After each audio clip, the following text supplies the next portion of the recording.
I now would like to introduce my colleague, Jeje Lem Joseph, Senior Program Manager for Africa, Latin America, and the Caribbean, and a key member of the Global Networks team.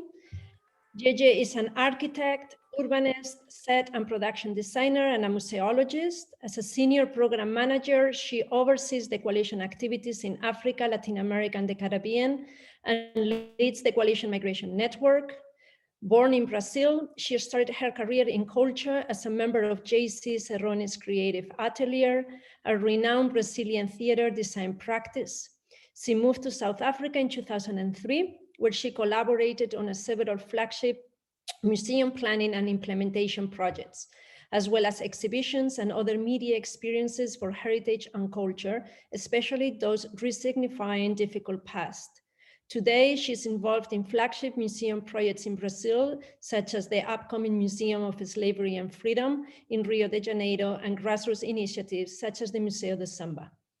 Jeje was a board member of ICOM Brazil until July 2018, and is a board member of the Committee for the Collections and Activities of Museums of City of ICOM, CAMOC, where she co-created and runs Migration Cities, a project aimed at fostering exchange and collaboration between museums dealing with city-making processes involving migrants and refugees in arrival cities. She also develops independent research and writes for international publications in the museum field.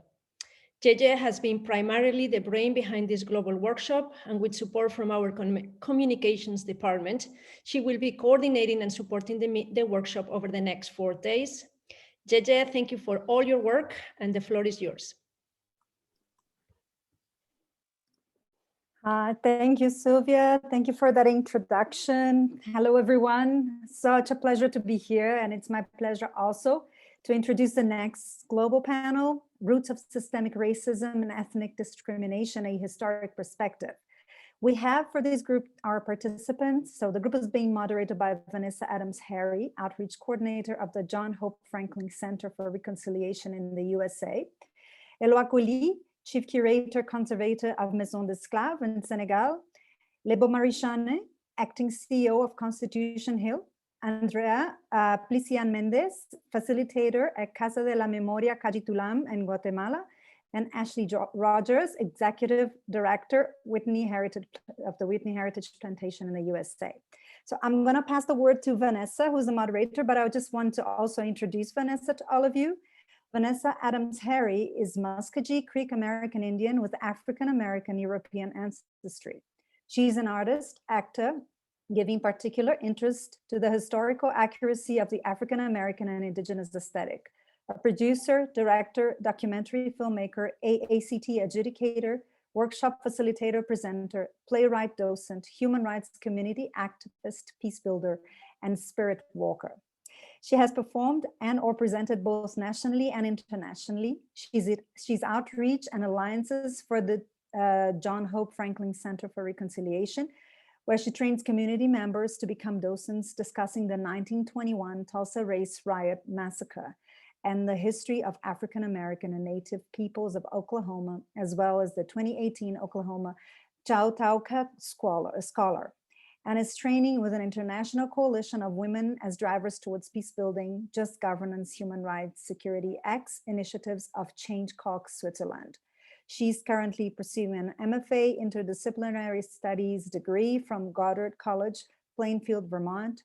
Her emphasis is on theater, arts, place, and identity. So with that introduction, I will hand over to you, Vanessa. Welcome, and thank you for joining us. Good morning, Gigi, and thank you very much. I want to say that I'm coming to you from Oklahoma, Tulsa, Oklahoma, and I sit on the lands of the Osage Nation, the Muskogee Nation, and the Cherokee Nation. And those tribes were brought here, the Cherokee and Muskogee Nations were brought here on the Trail of Tears.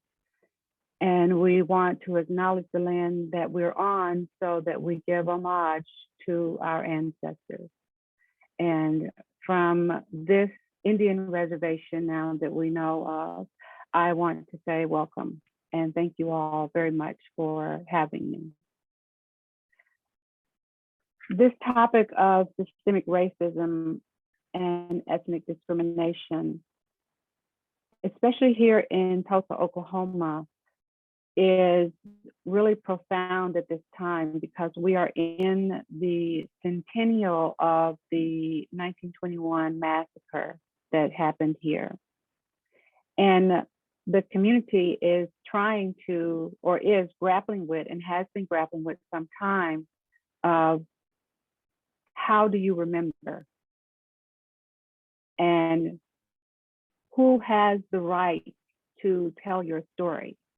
So I found it very profound in reading the places that we're going to be talking about and talking with. I found it extremely profound at this particular time of where I sit and what Dudu was talking about, that this is such a universal experience for us as human beings, that I'm just looking forward to really delving into our panelists' discussions and what they have to share with us. So on that, I would like to introduce our panelists. And I did not confirm pronunciations of names, so please forgive me and please correct me when it is your opportunity to speak, because I am not good with names at all. Our first panelist is Eloi Cole, Chief Conservator of Maison des Esclaves in Senegal, and Lebo Marichain is Acting CEO of Constitution Hill in South Africa. And then we will have Andrea Pelicia Mendez, Facilitator, Casa de la Memoria, Calle Tulan in Guatemala, and Ashley Rogers, Executive Director, Whitney Heritage Plantation. So I think we should just delve right in to our panelists and let's begin to share this historic perspective. So Eloi?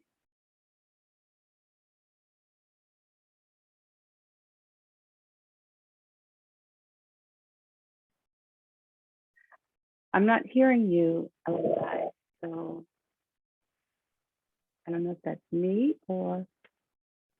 Oui, bonjour tout le monde. Hello, everybody. Est-ce que vous m'entendez? Can you all hear me? Yes. Oui. Bonjour tout le monde.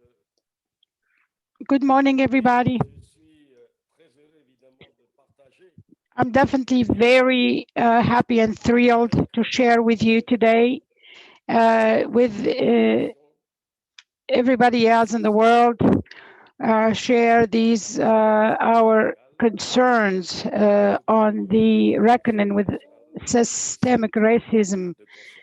And special thanks to CITES, the International Coalition of the Science of Conscious Racism is definitely a big problem that does impact each one of us. It is definitely an issue that does affect a certain group of people who are victims, who suffer greatly from this prejudice treatment. In 1985 in Atlanta, Dr. Escosa of one of the universities, and Gorée Island is a slave house in Senegal. And there are several memorial sites that are addressing the racism issue.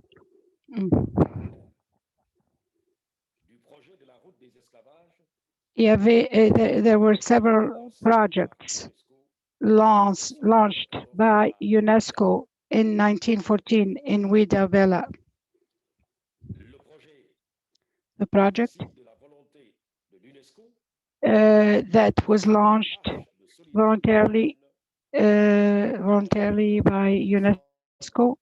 It is a project that did visit this subject in a very profound way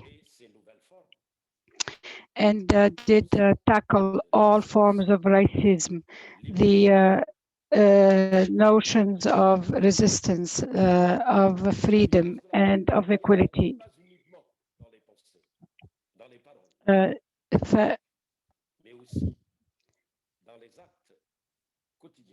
The racism is not just in words, but also in actions. There are several different forms of racism, and we have to tackle all these forms. There is racism against the poor.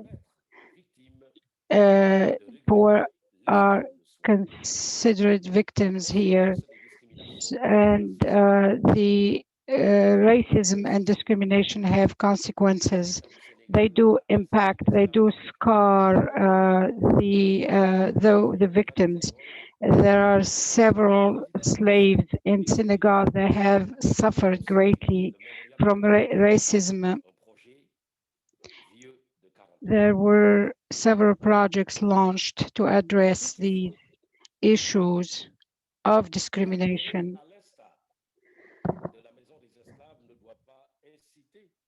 And many times in the house or slave's house did go on for a long time without any intervention. Many slaves ended up dead. We have to balance.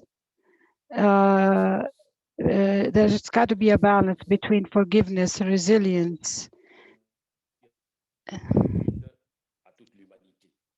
and to be sensitive to all victims and to do whatever it takes to shorten the pathway, or to shorten the pathway to get to the target or to reach the target. The education plays a very important role, as well as the culture, in resolving this issue of discrimination.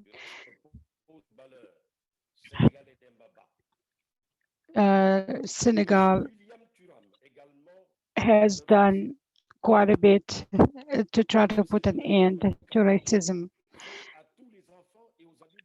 And we have, this is what you, there were so many victims, not only in Senegal, but in many countries of the world that have suffered greatly.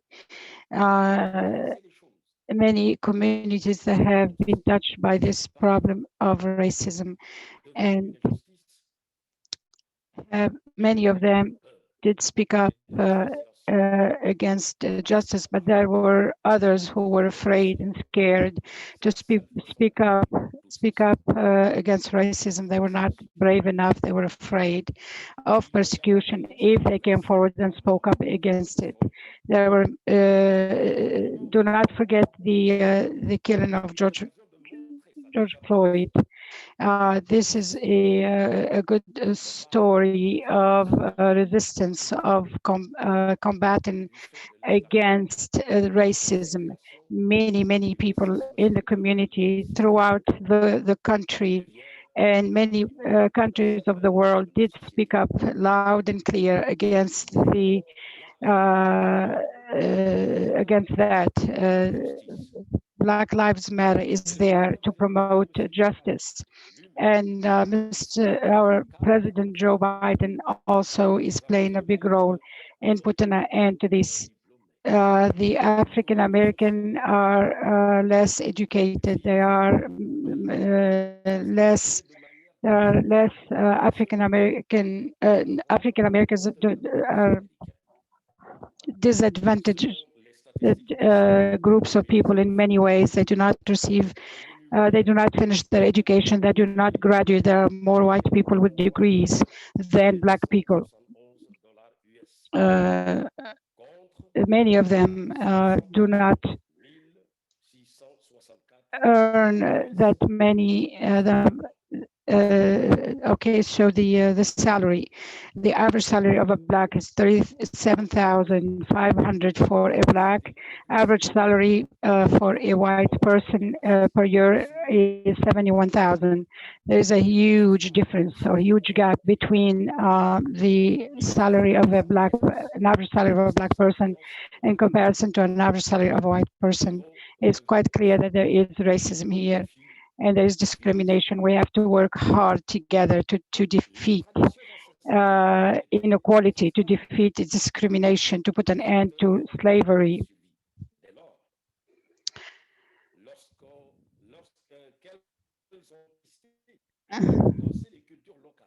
Okay, and we have to do a lot to influence the local culture.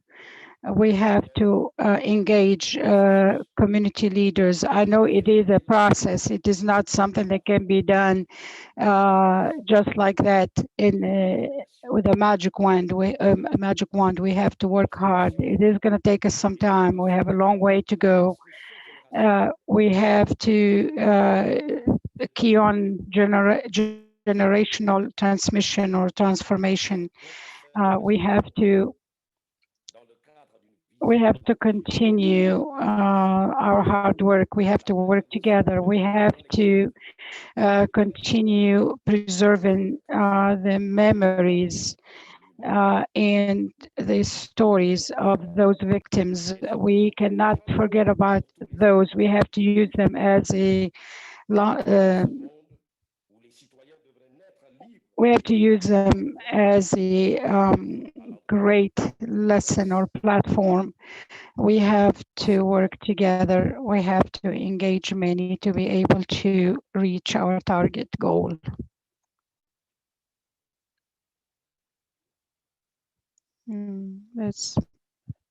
Cannot hear him.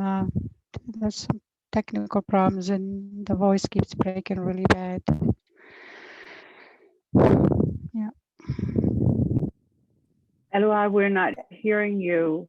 Eloi, can you go back a little bit? There seems to be a problem with your sound, or if you can speak a little bit slower, just in the last couple of minutes of what you said, please. Je disais que les traditions ancestrales ont été pour les esclaves. Our ancestors' tradition, they were just strictly for slaves, are meant to be for slaves, which helped in influencing the local cultural. The identity is a process. It's okay, and it's we have to look at it in a look. We have to focus on these the cultural transmission. We have to. Okay, so this is a shared vision. It is about preserving a memory of equality, memory of freedom for the and a memory of human rights. And this is definitely a challenge for all of us, for all states, for all governments. It is not an easy thing. It is very difficult. It's definitely a challenge, an obstacle in many ways. And we have to work extremely hard to overcome this challenge. I think that's it for me. Thank you. Is it okay now? Can you all hear me? Can you all hear me now? Yes.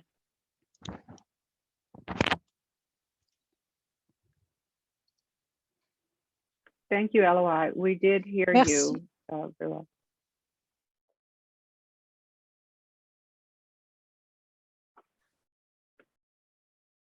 Très bien, merci. That's great. Thank you. I think the reminder of one of the points of us being in this process together, I think that is a good point for us to kind of hone in on. That is, it is a process of understanding and learning and being with.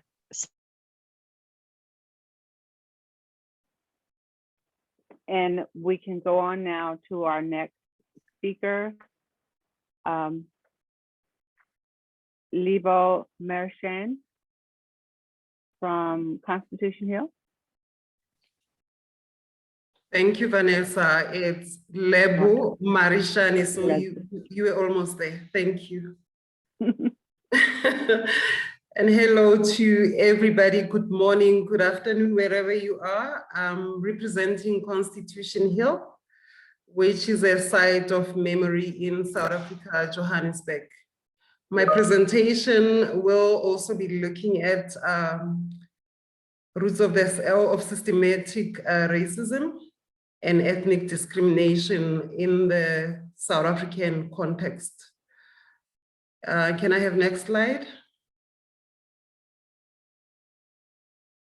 I think in terms of the Cornhill site positioning, we operate within the context of apartheid, which came into effect and gained hold in 1948, which was purely to segregate people based on their race. So the black and the white were separated like based on how they were racially classified. But it did not end there, it went deeper. In the black communities, it also went into separating people according to their ethnicity. So if you were classified as a Zulu, you wouldn't stay in a Sotho township. So there were townships where languages didn't mix. You find that one speaks Zulu, the other one Sotho, and so on and so on. And we also had what we called the Bantustans, which were the rural areas in South Africa, and people were subjected or relegated to these places, whether in a case where they couldn't work anymore, in mines in the city. So these were the homelands at which they went. And again, based on your race, ethnicity, you will be relegated to those. So what is Cornhill? We are known as Constitution Hill Precinct, based in Johannesburg in South Africa.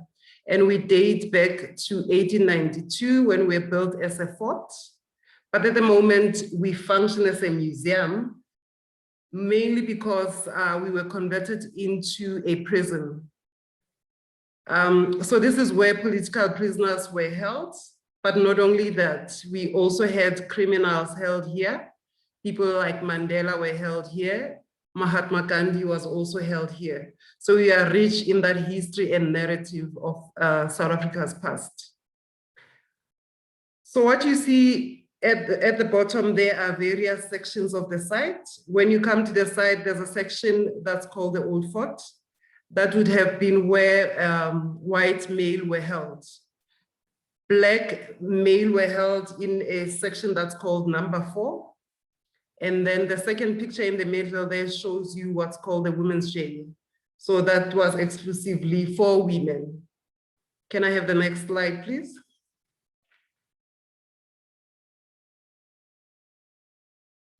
So in terms of the segregation on site, you might ask yourself, how would they tell who's white, who's black? And I think the speakers before us gave an indication that race is just a social construct. And what we've witnessed and documented on site alludes exactly to that. If you're mixed race and you are not glaringly white to the prison orders, they had a system that they used in terms of then checking whether you are not mixed race or white, using a pencil. Can I have the next slide, Camila? using what they called a pencil test, which is stuck on your hair. And if it falls, it means you are white. And if it sticks, you have coarse hair, therefore you are then classified as Black. And if you're Black male, you'll be then relegated to the number 4. What you see on this slide there is those are prison cells in number 4. Black male prisoners used to be relegated to this space. It was built to house 997 prisoners. However, it was overcrowded. It then was pushed to house 2,200 prisoners at any given time. Here, 1,000 of Black men were imprisoned and brutalized. They went through a lot of discrimination, dehumanization, all that you can think of that strips one of dignity. And yet many survive and defy their jailers. And I think Mandela is one of those that we know of. Can I have the next slide, Camilla? The one dehumanizing activity that they would be subjected to was called the Tauza dance. What they would be requested to do was to take off their clothes and stand stark naked in the yard, and the warders would mock them of their nakedness while they order them to do the Tauza. So those that would refuse were seen as being defying order.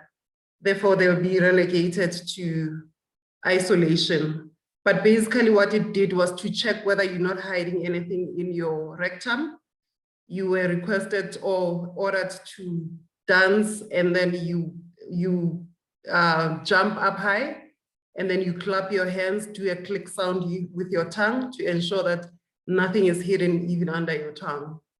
You can imagine when you are watched by so many other men, how much dignity gets stripped of, that level of humiliation.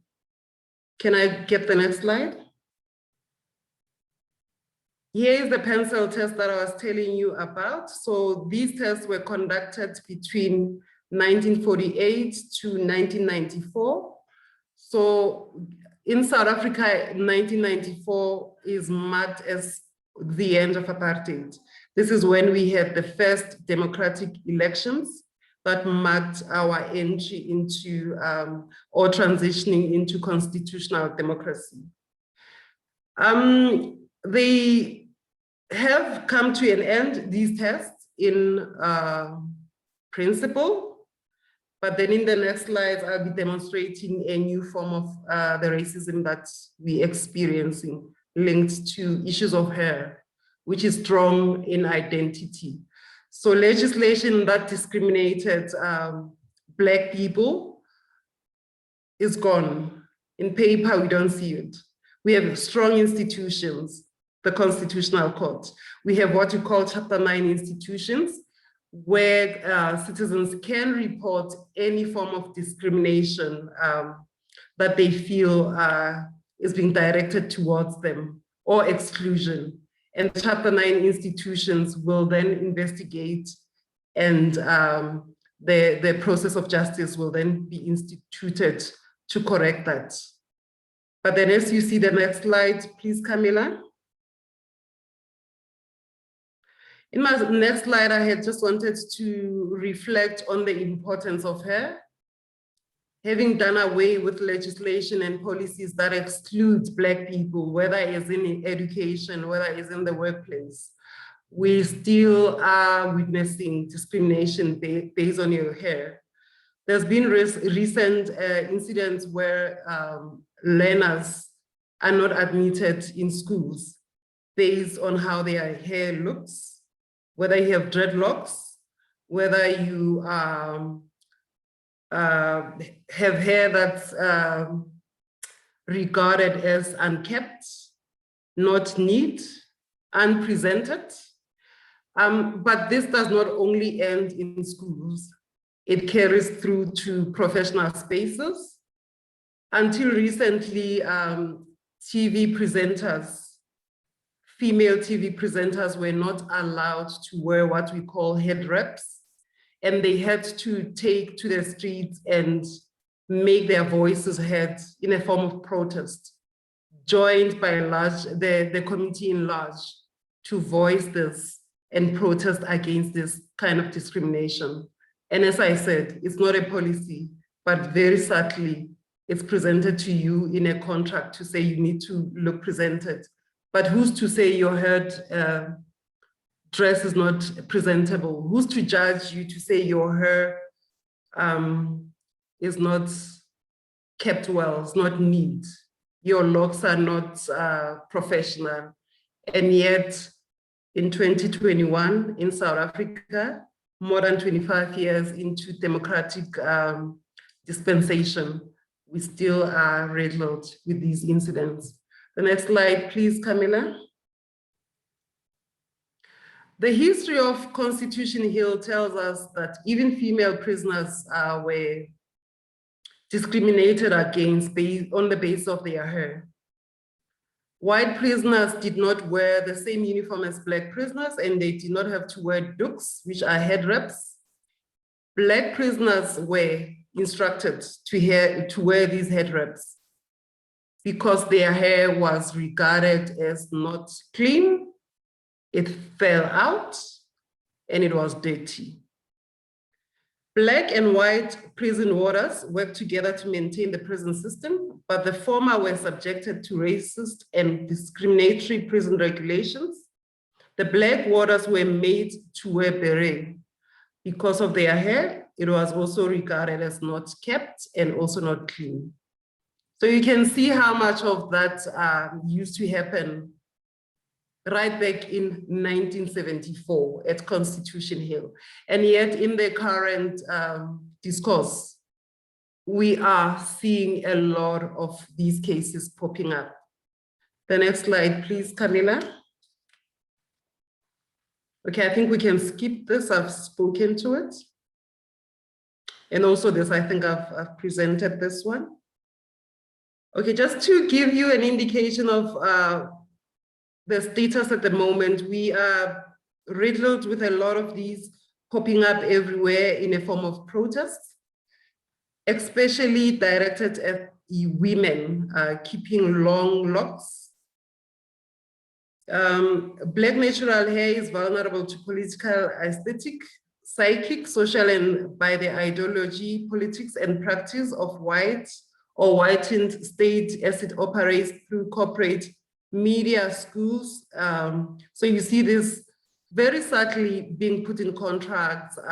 As I said, in some instances in schools, it's hidden in policies where students are requested to come to school looking neat, and each and every school determines what neatness is, and therefore policing young Black students.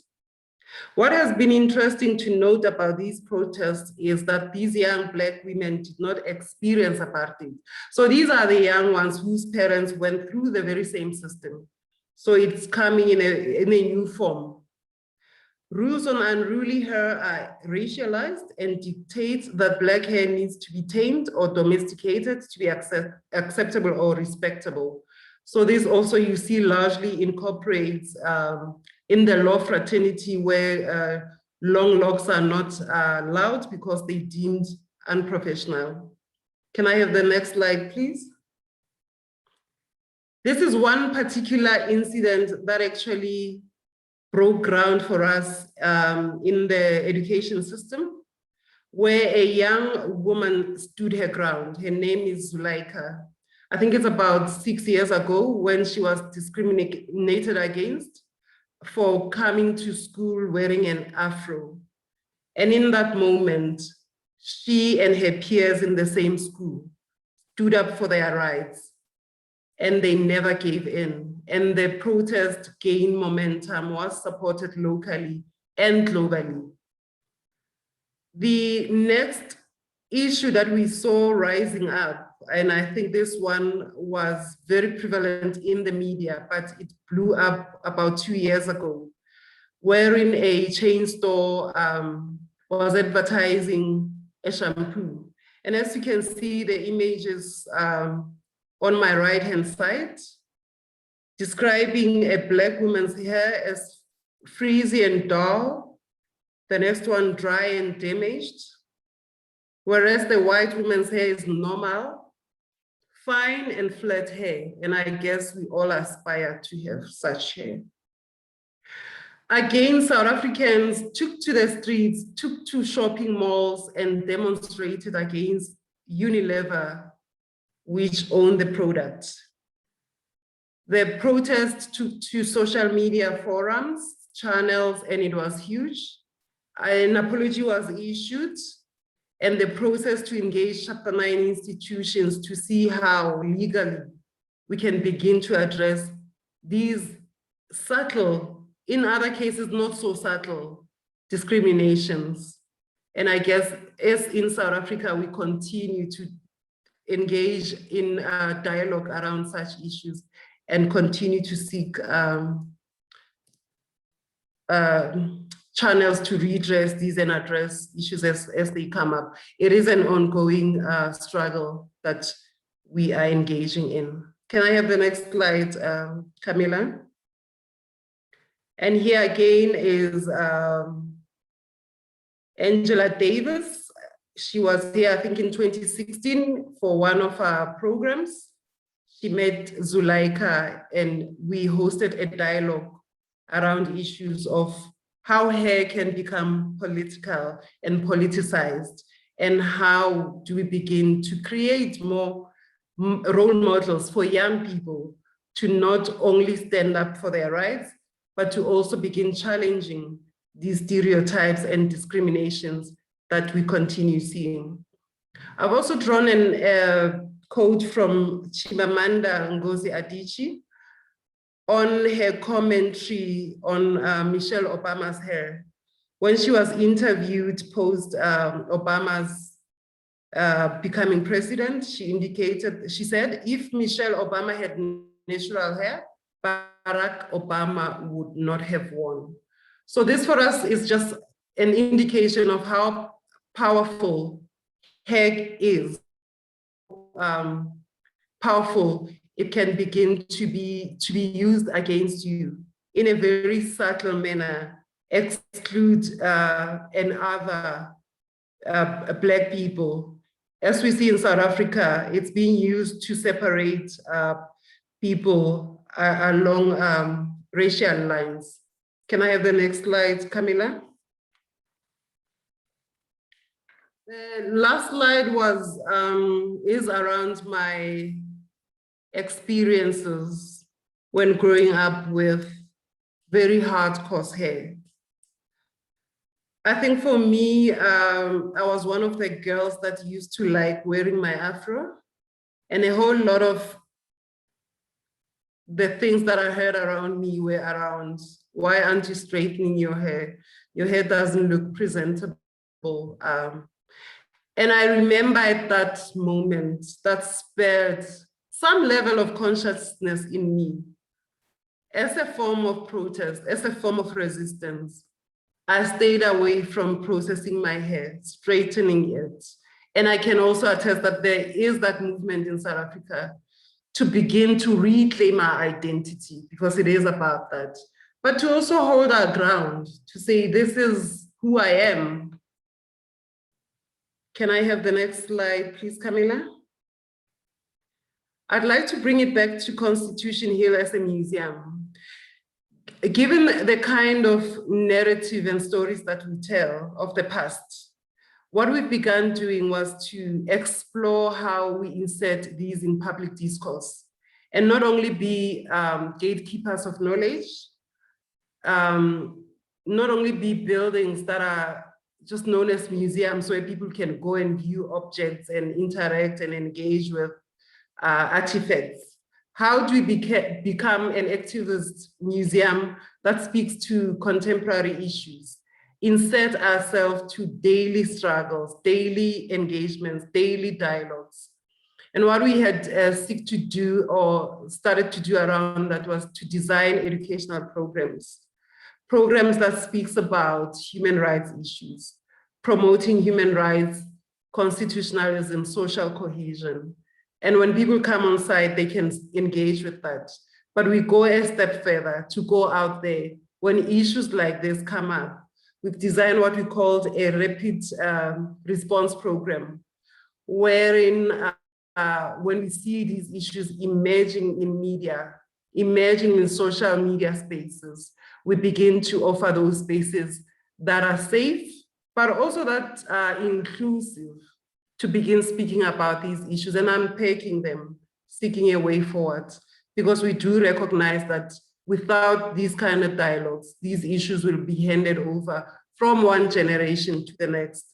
As you saw, Zuleika is, I think this year she could be about 18 or 19, but she's still experiencing issues that we saw being experienced as back as 1948.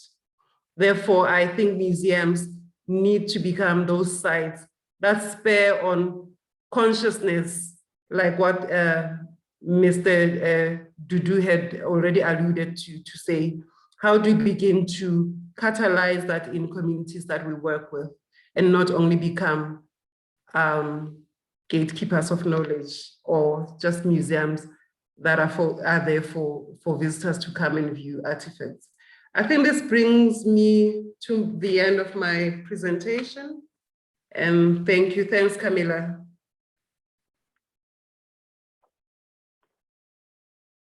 Thank you so much, Lebu.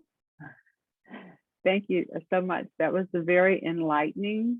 And I know I have a couple of things already to take away from that presentation. I was reminded of two words that came to mind as you were talking about museums, is tourism and the word experience. I often hear that people in the tourism industry want people to have an experience.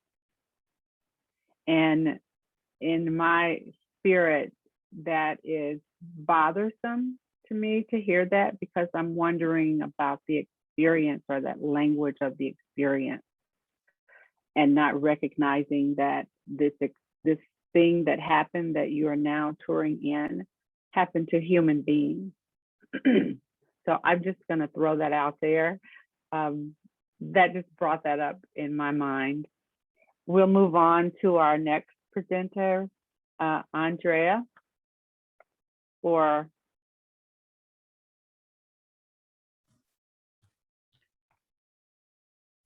is Andrea with us? Yes, Andrea is with us. Andrea? Camila. Hola, Andrea, ¿me escuchan? Sí, te Hello, can you hear escuchamos. me? Yes, we can hear you. Will you be sharing your screen? No, creo que Camila iba a No, hacer I eso. think Camila was going to. Oh, Camila's going to do it. Okay. Gracias. Thank you. Perfecto. Perfect. Hola, buenos días, Hello, buenas good morning, tardes, buenas noches, good en afternoon, diferentes good evening espacios. from wherever you are. Soy Andrea Méndez, soy I de am Guatemala. Andrea Mendez. I'm from Guatemala. Un poco la And I'd like to share with experiencia you de some of the experiences at Casa de la Memoria, the House of Memory, and how from this space we have combated structural racism.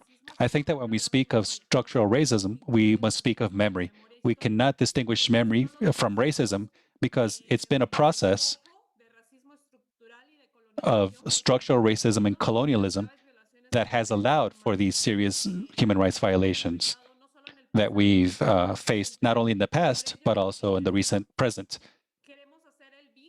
So that's why we wanted to establish that tie between memory and understanding racism. And I think something that's also important for us is to understand racism and the patriarchy and not separate those two, but understand the patriarchy as a part of an oppressive system and differentiates what racialized bodies experience the patriarchy in a different way, women and men and other forms of racism. Next, please.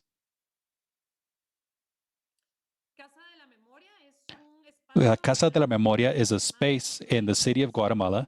It's an exhibition, a permanent exhibition, physical exhibition, where we address the continuum of violence in Guatemala. I'd like to begin by contextualizing some of Guatemala's recent history and why it's important to speak of racism. In 1960 to 1996, Guatemala had an internal armed conflict However, behind the conflict, we had one of the forms of consolidating historical racism through genocide. In Guatemala, there were 36 years of internal armed conflict, and a truth commission told us that there were over 200,000 people killed, over 45,000 disappeared, and more than 1 million people displaced, which is important in that 83% of the victims were people people of Mayan descent, the Mayan people. We at the Casa Memoria found it important to talk about this point in history to understand the present, but we understood also that it was important to go beyond that to see what conditions were in place to understand the genocide in Guatemala. Guatemala had state-sponsored terrorism, had genocide perpetrated by the state, and against the Mayan people. Understanding that, to understand that, it was important to go back to the past. Next, please. Understanding the serious human rights violations committed during the armed conflict had to be analyzed from the scale of violence, the continuum of violence, that is, what had happened and what had led to the conditions for state-sponsored genocide against the indigenous people, the Mayans of Guatemala. Next. So I'd like to present a new proposal that we have because of the pandemic. We had to resort to online engagements to continue to address not only historical memory, but also racism. Next. Understanding racism structurally also entails understanding racism from the epistemic, the ways in which we understand knowledge and wisdom. Imposing racism from colonialization has erased ancestral knowledge. And someone mentioned this, in fact. And that's important to us because facing racism is also about recovering ancestral knowledge and finding other forms of knowledge apart from those that have been imposed by the West. So recovering historical memory in Guatemala also entails recovering ancestral knowledge in the original peoples. Next. Next. And this is why when we speak of the recent past, we must speak of a continuum of violence. And we say continuum because it is something that is permanent. It is something that persists and is repeated in history. Racism has marked this continuum of violence, as well as the patriarchy. They are the same practices, the same thinking, and even the same feelings around bodies, which have allowed for racism to perpetuate structurally and systemically and permanently. That is why we start with colonialization as the starting point for racism. The very first genocide, well, Guatemala had its very first genocide experience in 1524 with the invasion and the looting. We call this period the first genocide. And just like I mentioned, combating racism also entails combating epistemic looting. It is about calling things by their name. It isn't just the discovery of America. It was the start of a looting, not just in the territories that we call Aviayalas, but it is also a looting of knowledge, of practices, and establishing a new world. And this is important because it gives us this idea that there's only one world and there's only one way of thinking, one way of being. And of course, that way of being is the Western way of being. And I was just saying this, I found it really powerful, this matter of hair and how hair is also political. So what is the right hair then? What manner of being is correct? What language is correct? What religion is correct? So with that, we have posed the first genocide as being from the moment of the invasion. Next, please. Algo que creo que también se ha nombrado Something that I think has also been mentioned and that Guatemala has experienced tenemos un papel importante en la forma en la que is that Guatemala plays a key role in the way in which current society has been built using a caste system. This was mentioned initially as a process of hierarchies in society. In Guatemala, the invasion created a hierarchy and categorized people and their bodies based on their skin color, colocando lo blanco como lo mejor, placing white as being the best, peor y lo indígena. black as being the worst, and the indigenous as the bad. Esto es importante porque And this is important because construye el imaginario social it creates this social concept of whiteness and how whiteness is perfect and ideal. So again, this only way of thinking, this only way of engaging determines white as the best and white as being the only right way or the ideal way of fitting into the world. Next. We believe that the practices and the mechanisms for domination used at this time will determine mechanisms that will be repeated in the future. And that's why understanding racism, again, has to be understood as a continuum of violence because they are the same practices, the historical practices that are rehashed in new mechanism, in new discourse, in new tools. But in the end, they are the same. Next.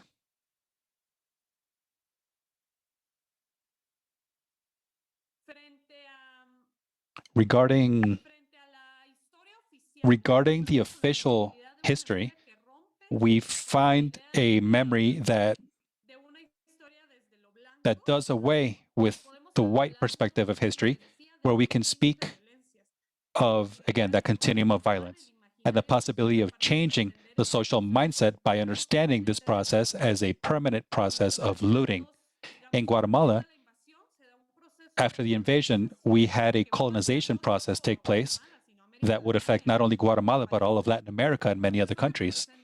A process that represented that continuum of looting of lands, of knowledge, of natural wealth, and even of bodies through domination.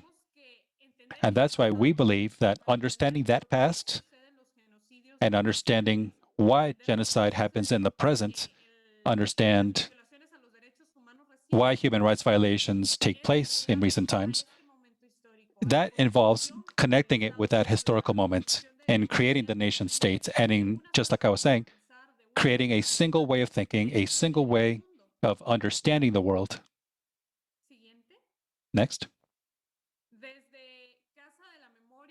At Casa de la Memoria, we have tried to address these issues with the students, with the youth, based on key questions. For example, why are the problems from 500 years ago, why are they still present today? What is sustaining inequality in Guatemala? Why are women's bodies seen as a territory to be conquered? Why is cultural diversity a threat to Guatemala? In Guatemala, we are undergoing a process of colonialization that through the independence did not transform the foundation and the structure of racism. But instead, in Guatemala, a state was created, a nation was created, striving for the white and doing away with the original peoples, the Mayan people, and taking away the possibility to build a nation for themselves. It makes them invisible, but it's also a perverse system because it doesn't exclude them from the nation states, but incorporates them, but through domination. So, calling the Mayan people citizens is a way of expropriating. It's a way of collecting taxes. It's a way of appropriating their assets. So when we talk about structural racism, we are talking about racism that has been legitimized through a structure of power. And currently in Guatemala, racism is not only legitimized but legalized because it is part of a legal framework under the Constitution and through the laws that promotes and allows for racism. And in a way, it aims at extermination. And this is important because in Guatemala, the attempt to exterminate Mayan people isn't just after the invasion or the colonial times, but it's also a permanent and ongoing process of colonization. With the arrival of German coffee landowners, with them, for example, there's an attempt to exterminate. And in fact, there are laws that are trying to make Ladinos, trying to turn the Mayan people into Ladinos or non-indigenous. And in fact, one of the ideas that has been maintained over time in society is this possibility of becoming non-indigenous as a form of development. And I think that really addresses our current situation. That word development, what does that mean when it comes to racism? In Guatemala, development is seen as an enemy of the original peoples because the ancestral practices are not the way of doing things. It's not the way, it's not the process that's being installed. So erasing those practices isn't just racism, it isn't just extermination, but it's actually an undercover way of legitimizing this idea of development. In that regard, I would say that extermination is a practice that is constant in the current mindset and in Guatemala's history as well. There's a study, for example, showing that 10% of the economic elite in Guatemala think that the way of incorporating original peoples into quote-unquote civilization, into the country, into development, is through extermination. This means that they cannot find a way of incorporating and acknowledging the original tribes in the country. Now, of course, in 500 years, we say 500 years, because again, that is the continuum of violence and it's the continuum of structural racism that now is being characterized by this looting, but will also become consolidated in extermination. Next, please.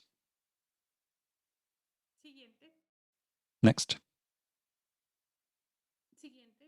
Next. So with that, in this space, at Casa de la Memoria, as a site of conscience, as a space to talk about the past and the present, we believe that this is a very important approach, connecting the past to the present, historical racism with current racism, that allows for not only inequality, but also for poverty, for human rights violations, for discrimination. And this leaves us as a legacy, and this is left as a legacy in our current society. Next. Next.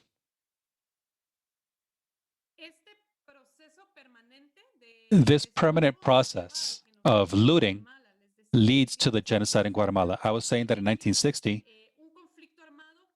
an internal armed conflict began, which used genocide as the perfect mechanism to fully loot the lands. That is, 500 years have gone by since the invasion and the genocide.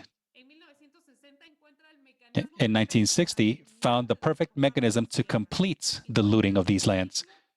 It found the mechanism to exterminate and control the original peoples, the Mayan people in Guatemala. Next. Next. To us, it is important to create this link, this association, which makes genocide possible in Guatemala. Genocide as the maximum expression of genocide, of racism rather. Because during the armed conflict, there were a series of policies in place like scorched earth, idealism, sexual violence, as a mechanism of war against women's bodies, displacing children, Mayan children, into other communities to make them non-indigenous and to put them up for adoption in other countries, and in naming them as an internal enemy as one of the characteristics of structural racism. In the internal armed conflict, an enemy was found. The state sought out an enemy and named the Mayan people as enemies because they consider that naturally and historically, they have been the ones to resist this single way of creating a nation state. So again, based on racism, this idea is created that it is they who are the internal enemy of the state. With this idea of creating an enemy of the state, an internal enemy of the state, is how the destruction began. Again, 83% of the victims were original peoples. The killings were indiscriminate. In Guatemala, there are over 626 massacres recorded during the genocide, where entire communities disappeared, where entire population groups disappeared.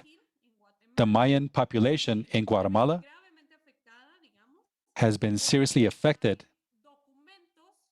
because there are documents, military and state documents, that characterize and reflect how the state, how the government recognizes these people as enemies. And that's why, with this space, we believe that it is important to talk about why is it against the Mayan people?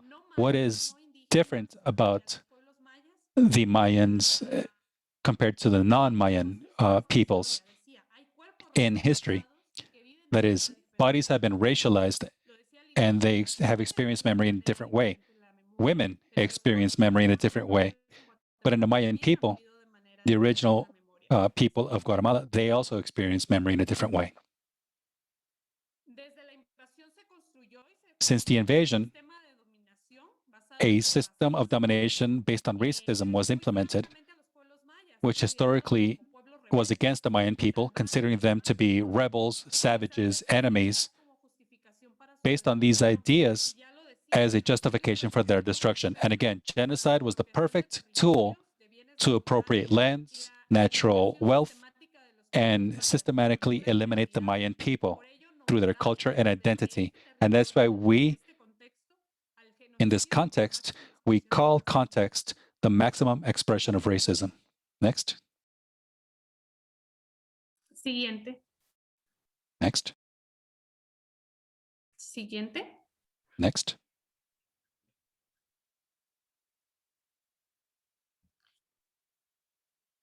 Frente a ello, yo quisiera plantear como algunos On ejes that, que I would pose a few key points that have been important at these sites of conscience. These places of memory are sites of conscience that allow us to engage what has happened in the past with the present, but it also allows us to analyze what of that still remains in society. The purpose of memory is to learn from the past, to understand how we live the present, and transform the future. But we cannot analyze the past without understanding the structural racism and the legitimized and legalized racism that has led to not only serious human rights violations, but has also allowed for creating a social mindset that seeks to exterminate and seeks to transform anything having to do with the original peoples and the Mayan people in Guatemala. Despite that, in 1996, the peace agreement was signed with the ideas of transforming this structure legally. What is true is that this is still present in society because society not only believes it, but they've also felt it and thought it. Next.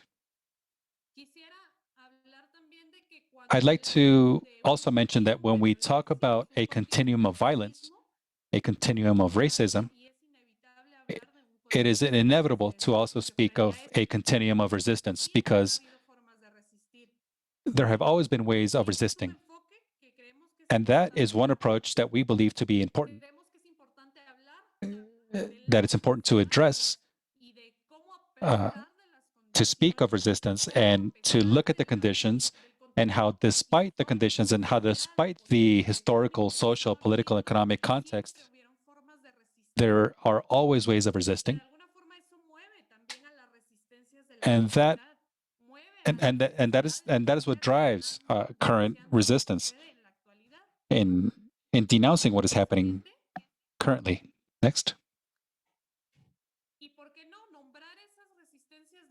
And speaking of resistance, also from the women's standpoint, racialized women, Mayan women, this has allowed for maintaining these voices alive through oral history, through oral archives, from generation to generation, but also through women's leadership in academia, in politics, and in decision-making. Next. I'd like to close this presentation with the idea of how to address complex narratives through memory, these underground narratives, because we have an official history where oftentimes racism has been erased and racism has hidden certain people from history. So memory allows for recovering that underground memory, that untold memory, that unheard memory, and allows us to understand history from other points of view, other bodies. So again, I just wanted to close by saying that I would like to close by talking about the possibilities that memory provides in confronting epistemic racism and confronting the looting of memory and history itself, and also a way of affirming anti-racism policies. It isn't enough to not be racist, but you have to be anti-racist, not only in discourse, but in practice, and especially in the ways in which we change mindsets and feelings socially. So I just want to close by reading one phrase that says,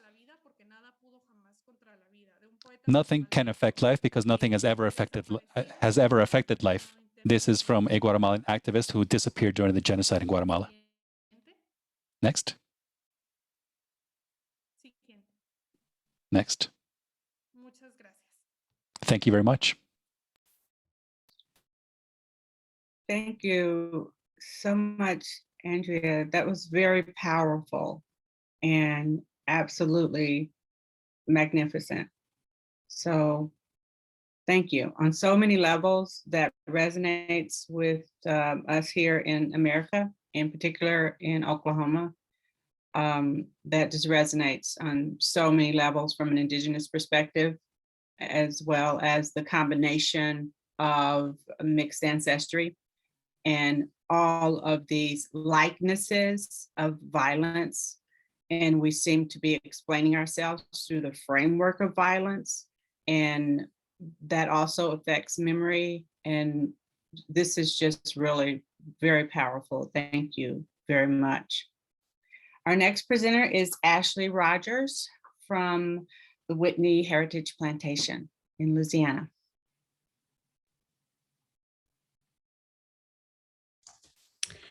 Hello, thank you so much for having me.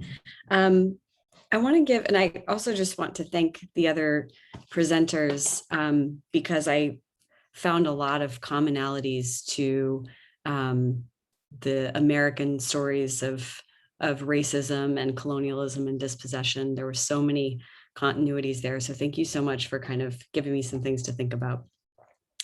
I'm going to talk a little bit about Whitney Plantation and give you a little bit of context of what we do and what I see are kind of the ongoing legacies that we're still dealing with today in the Southern United States that relate back to the Whitney Plantation.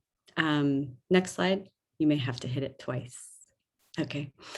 So the Whitney Plantation is a historical sugarcane, rice, and indigo plantation that's located about 1 hour Drive in between Baton Rouge and New Orleans, Louisiana. It is in the middle of what was once one of the densest plantation districts in the southern United States, where hundreds of plantations with thousands of enslaved people lined the banks of the Mississippi River. And these were sites of immense capitalist production for the Southern economy. What you're seeing here is the plantation owner's house. So Whitney Plantation is a site that simultaneously has 16 original buildings that are located on the site where they have been. The plantation was established in 1752. And so we have buildings that are as late or as early as the 1790s. But the plantation was also in operation until 1975. So it has a 220-year history. 110 years of that history, the dominant labor form was slavery, and 110 years was a system of essentially debt peonage. Next slide. So Whitney Plantation preserves the original owner's house, the slave cabins, which you're seeing here, and as well as different barns and outbuildings. Next slide. And the other thing that Whitney Plantation does is that we are a memorial site. So we have kind of a unique perspective. So if you haven't been to a plantation museum in the southern US, these are curious places. A lot of times plantation museums actually don't talk about slavery at all, historically have been focused entirely on the lives of the plantation owners and kind of the wealth generation, and tell a story of grandeur, just focusing on these mansions and gardens and things like that.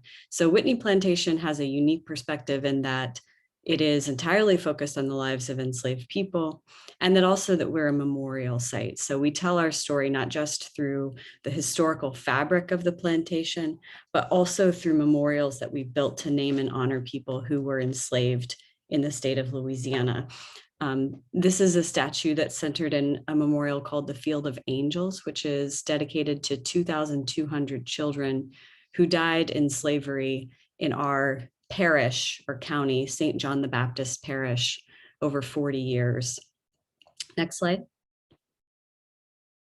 Visitors to the site, so they have about half of their experiences in these memorials. This visitor is looking at a memorial called the Wall of Honor, which names all of the people who were enslaved on the Whitney Plantation that we are aware of. So there's a lot of people who were enslaved there over the years that we don't know the names of if their names were not written down. So we know that it's a limited understanding of the full scope of slavery. But over 110 years, what we have record of is just over 350 people who were enslaved there, keeping in mind that there are gaps in the records sometimes of 20 years. So there's a lot of loss there. One of the things that comes through in these memorials, especially looking at some of the earlier records that we've used, is also this cultural impact of West Africa. We know that a lot of people who were enslaved on this plantation in the 18th century came from what's now Senegal. So we see names that are still prevalent today in that part of West Africa that are present on this plantation. So that helps us understand something about the culture of the people who were enslaved there, also their religion in a lot of instances. We can understand from just the naming practices, just those few things that are left behind. Next slide. So this is a historical representation of a sugar plantation in Louisiana, just to give you an idea of kind of the context of how these sites worked. This is very much like what Whitney Plantation would have been like. In the center there, you're seeing the sugar mill. So up on the top, you can see all of those smokestacks along the river. That's the Mississippi River, and those are all of the sugar mills that were in operation. These plantations were really right next to one another, just one after the other, all along the river. In 1860, at the just before the Civil War, there were about 350,000 people enslaved in Louisiana. So this was a really massive plantation district. And these sugar plantations, which lined the banks of the river between Baton Rouge and then south of New Orleans, and a little bit west into the bayous, these sugar parishes were sites of immense wealth. So these, the enslaved people would cut cane in the fields, which you can see on the left side, and then they would load the cane into cane carts. So right in the center, you can see a cane cart and a person unloading the cane into the sugar mill. The belt there is a steam-powered conveyor belt. So the cane would go up into the sugar mill there. They would grind down the sugar cane inside of the mill and then boil the juice to make granulated sugar and molasses. At Whitney Plantation, the height had 115 people, about 115 people enslaved at one single time. And those people were responsible for, at the height of production, producing about 400 tons of sugar, granulated sugar annually, and more than that, molasses. So absolutely massive wealth production. Next slide, please. Here again, you can see another view of the kind of regimented labor system that was in place on sugar plantations like Whitney, with different crews of workers. So they go through the cane fields and lines. They would work the sugar cane fields from sunup to sundown. And then the production in the sugar mill, which was from October through December, was actually 24 hours a day around the clock. People worked in shifts. Next slide. So Whitney Plantation, as I mentioned, had two different labor systems. So I want to move us into the period after slavery, because there was a long period of slavery, 110 years. But then there was another very long period of this other labor system that came after slavery. And so this is where I think Whitney Plantation can help us kind of understand our present moment in the US, and thinking about some of the loss of, for instance, intergenerational wealth that you see among Black communities in the Deep South. These stories happen on places like Whitney Plantation. So a lot of plantations after the Civil War, after slavery was abolished with the 13th Amendment, plantations didn't stop operating. And in many parts of the South, they established a system called sharecropping, which was a very oppressive labor system. But actually the system that was in Louisiana on sugar plantations was not sharecropping. They worked for wages. And it actually did a better job of preserving the exact power dynamics of the slavery plantation in post-slavery Louisiana. So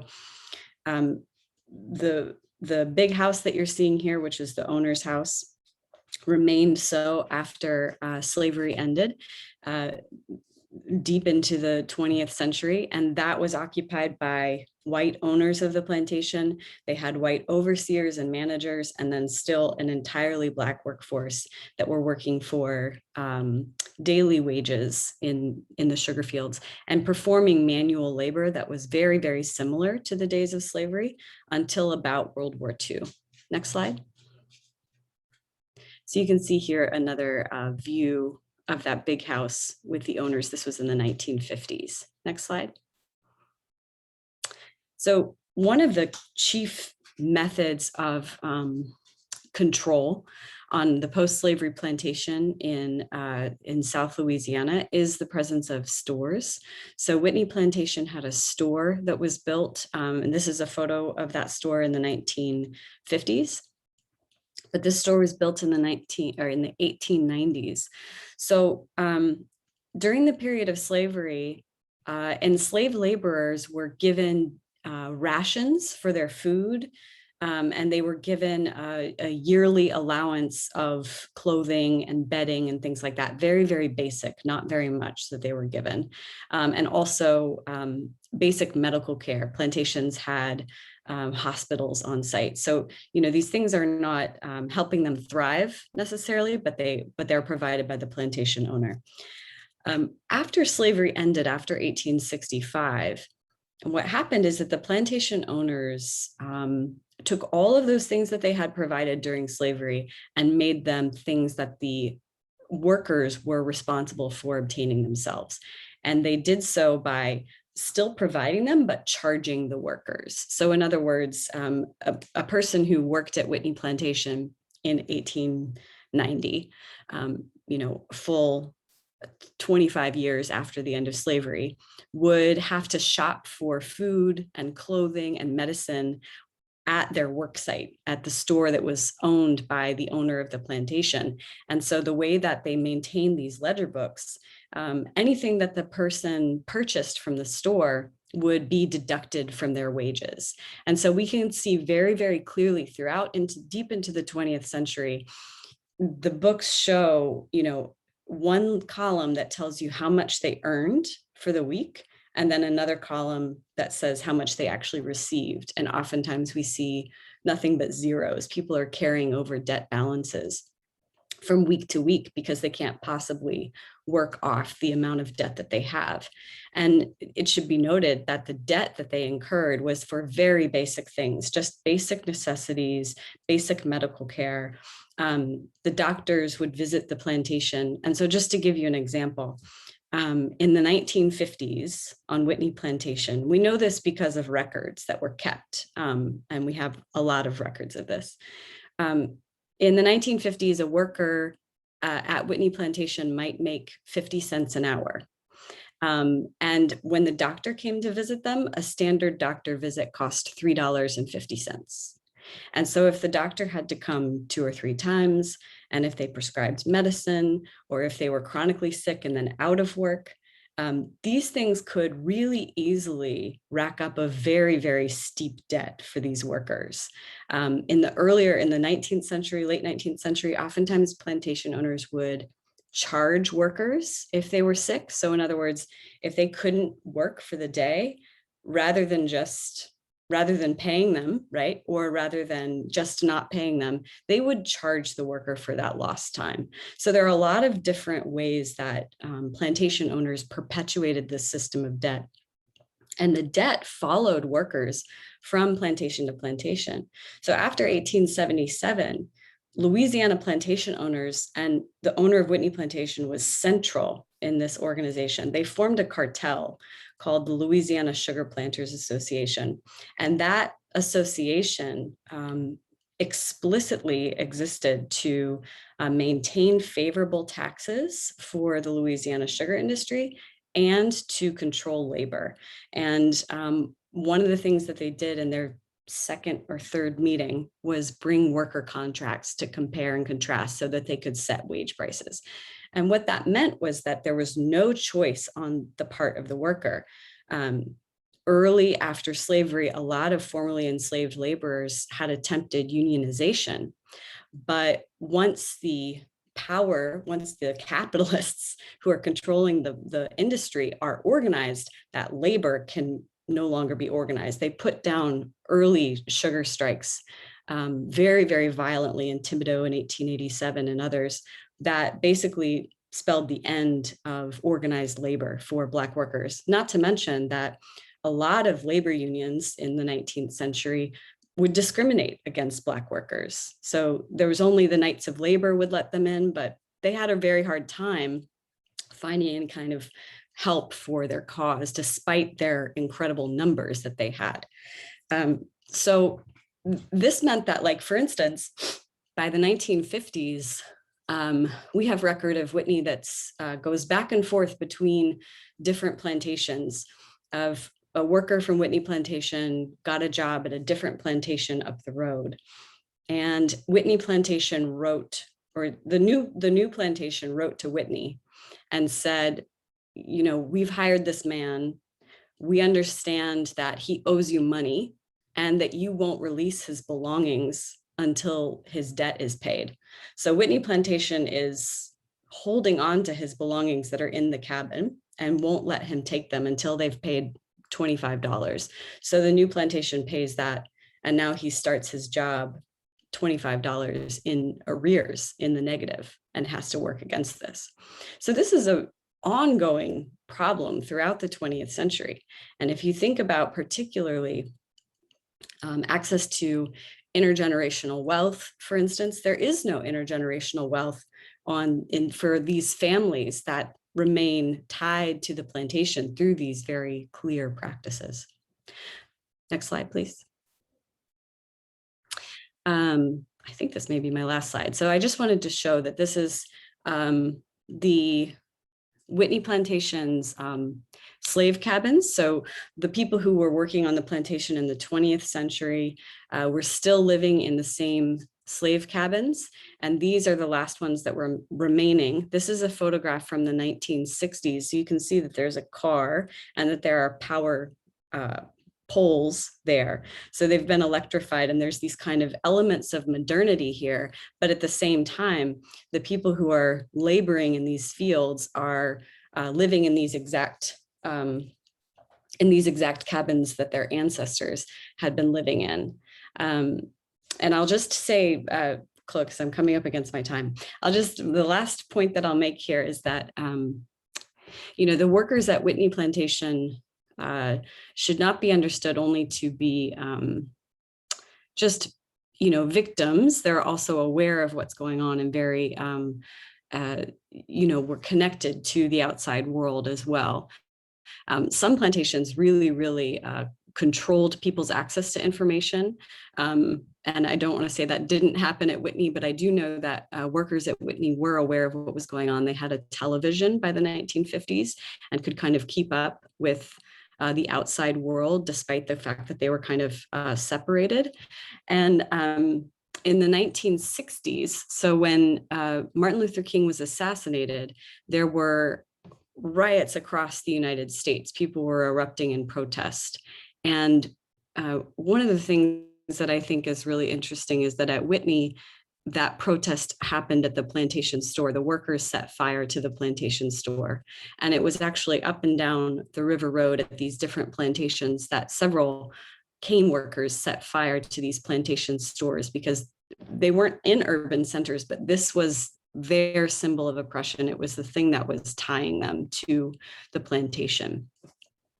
I'm going to end there, and thank you so much for having me.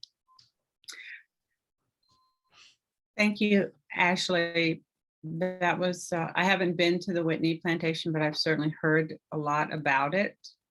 And what comes to my mind, because Oklahoma comes out of the South, Oklahoma comes out of the Louisiana Purchase, actually. And understanding these ties actually that binds us, I think is really crucial, especially in the language of systemic racism, because we are modeling and copying all of the systems. We're copying it over and over and over again. And I would just like to offer to the panel that one of the things that Dr. John Hope Franklin says as a scholar is that our jobs are just to tell it, like we find it, as painful as it is, as magnificent as it is, as beyond our understanding as it is just to tell it, right? Not pretty it up or not fancy it up. But I know here in Oklahoma, in Tulsa in particular, in talking about the massacre, it has been a challenge for the power structure to be able to unpack and unravel the part of the perpetrator, right? And oftentimes we spend a lot of time from the perspective of the people that this happened to, and we really don't know the people who are engaged in the behavior as the oppressor. We know about the fancifulness of their lives and all of that, but we really don't have the intricacies of the stories and how that interrelates to them generationally. How does domestic violence present itself from a family who were enslavers? How does drug abuse is affected in families that were part of a massacre, of a mob violence. How does that represent itself in those families? We know what happens to the victims of that, or the survivors rather. We know what happens to them and how they survive, but we're not hearing the other side and component to that. And some of what we do here in Tulsa and at Reconciliation Park in particular is try to bring us into and through the lens of the oppressor and the oppressed, because you're tied together. There is no separation in that. And so if anyone has any questions, I think we have time for a couple of questions.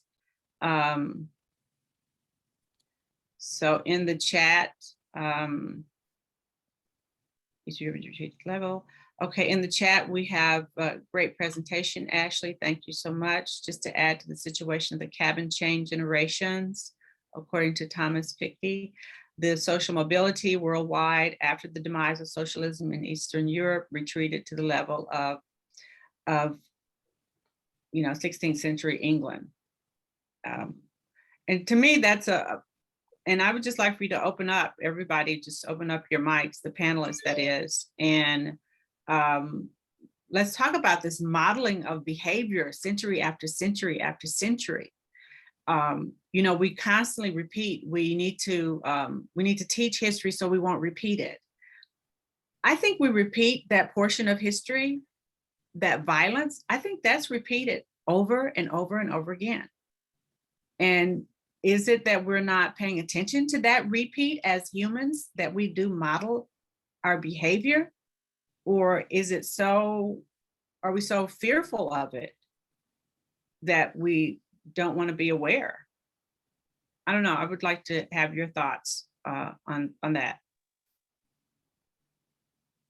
Because the hair thing, the tonal hue of your skin thing, in Native tribes, I mean, our Southern tribes practiced the institution of slavery. So you survived colonialism, you assimilated into it so well that you then practiced it on another group of people. So we're not really learning not to do it, we are learning to do it.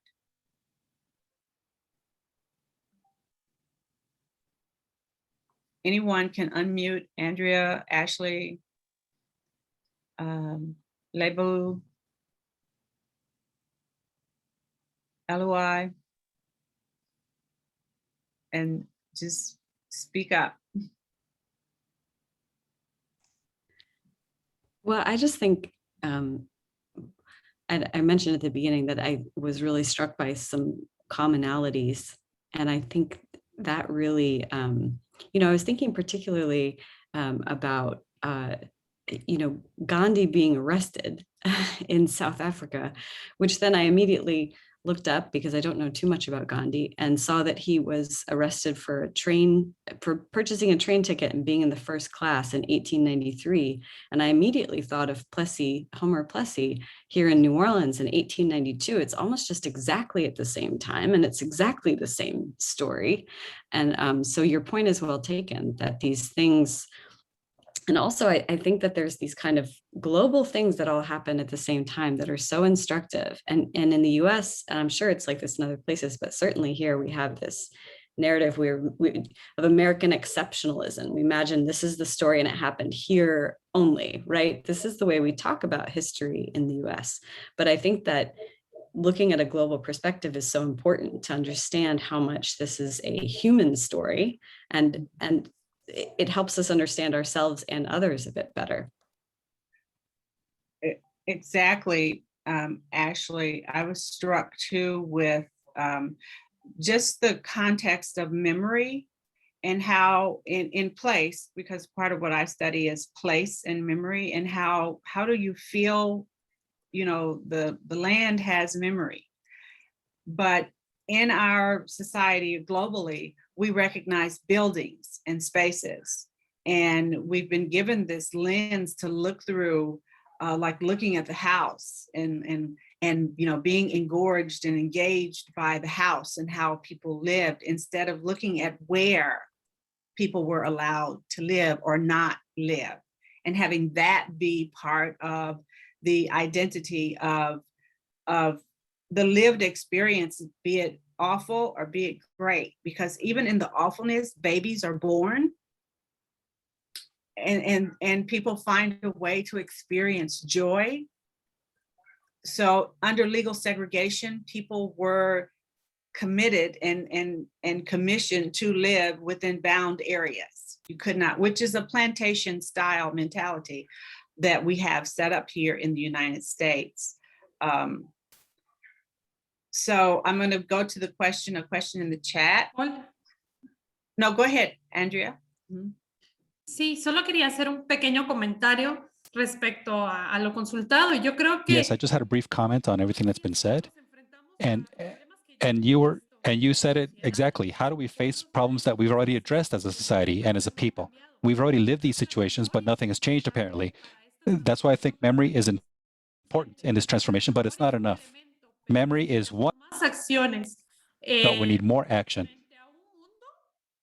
Given this world that is globalized, given a world that allows for this kind of discourse, it's a world system that legitimizes oftentimes these ways of life, these practices you're saying based on products and through the media and through advertising. Advertising in the end also legitimizes. So in that regard, it isn't enough to have the memory. It isn't enough to not be racist, but you have to implement anti-racial practices starting now with new generations. Memory is important, but it must be accompanied by affirmative action to ensure non-repetition. That, and in the end, is one of the goals of historical memory. And that enhance the roles of sites of conscience in these places of memory. They allow us to create awareness, not just on what should not happen, but also on what responsibilities we must assume as a society for these anti-racial efforts. I think that's extremely important because there is this constant role, this constant play on power between the oppressors and the oppressed. But there are certain nuances therein. It isn't a dichotomy, it isn't good or bad, but there are nuances in between the oppressors and the oppressed, which are clearly identified in certain cases.